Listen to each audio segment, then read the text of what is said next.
Hello everyone, আমার এই ছোটো মিনি ব্লগে সবাইকে স্বাগত জানাই। তো ভিডিওটি ছিল সকালবেলার।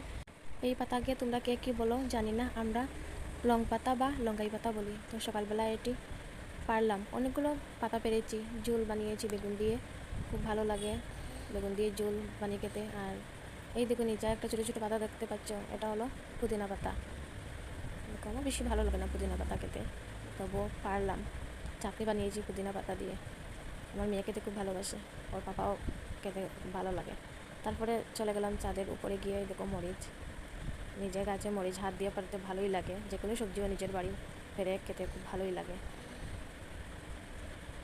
এই দেখো কাঁচা পাকড়া অনেকগুলো মরিচ পেরেছি। তারপরে চলে গেলাম বন্ডুলা পাতা পারতে। তোমরা কী পাতা বলো এটাকে কমেন্ট করে অবশ্যই বলবে। থানকুনি পাতাও পেরেছি, ভিডিও করতে পারিনি। আর এই দেখো ছাদের উপর থেকে একটু ভিডিও করে নিলাম, কী সুন্দর লাগছে সবুজ সবুজ চারিদিকে পরিবেশটা, দেখতে বেশ ভালোই লাগছে। আর এইদিকে এখানে সবগুলো পাতা। তো কেমন হয়েছে ভিডিওটি কমেন্ট করে বলবে। এটা